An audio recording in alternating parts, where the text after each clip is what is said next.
promise you I will fight as hard for those who did not support me as for those who did.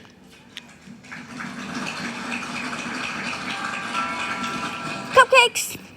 Many centuries ago, St. Augustine, Woo! saint of my church, wrote that a people was a multitude defined by the common Yeah. objects of their love. Yeah, Mom. Defined by the common objects of their love.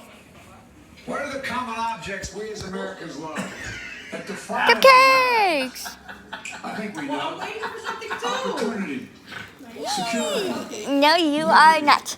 dignity, respect, honor, If you and are yes, not anymore. the truth. Cute. Recent weeks and months taught No. us a painful lesson. There is truth and there are lies. Lies told for power and for profit.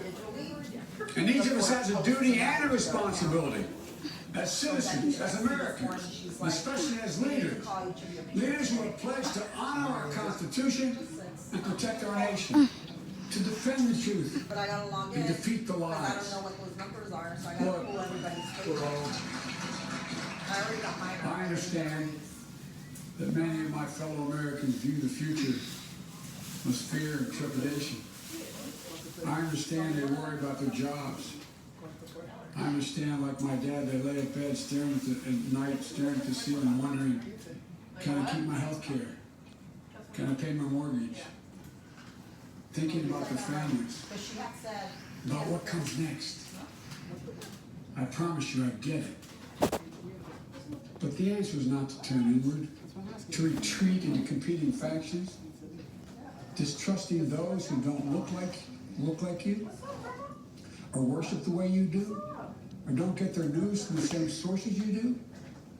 We must end this uncivil war that pits red against blue, rural versus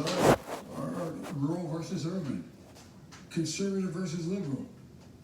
We can do this if we open our souls instead of hardening our hearts, if we show a little tolerance and humility, and if we're willing to stand in the other person's shoes, as my mom would say, just for a moment, stand in their shoes.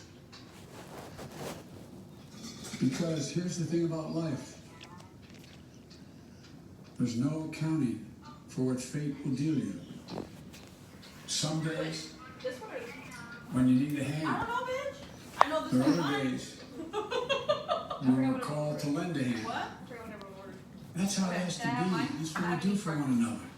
And if Can you get it we out for are me? this way, our country will be stronger, more prosperous, more ready for the future. And we can still disagree. My fellow Americans, in the work ahead of us, we're going to need each other. We need all our strength to persevere through this dark winter. We're entering what may be the toughest and deadliest period of the virus. Work hard to provide for you. We must set aside politics and finally face this pandemic as one nation. One nation. And I promise you this, as the Bible says, weeping may endure for a night, but joy cometh in the morning. We will get through this together. Together. Look, folks, all my colleagues I've served with in the House and the Senate up here, we all understand So, the world is watching lemon zest? Lemon watching zest? all of This us today. Which one? So No, here's that my one. That message to one's those beyond our borders. That's lemon zest. This is grandma's? America has been tested, That one. and we've come out stronger for it. Yeah. We will repair our alliances and engage with the world once again. Not to meet yesterday's challenges, but today's and tomorrow's challenges. And we'll lead not merely by the example of our power, but by the power of our example. Very red velvet, right? We'll be a strong and trusted partner for peace, progress, and security. Georgia. Are you real Look, busy? you all know we've been through so much in this nation. I'm trying to And my find my first cupcake. act is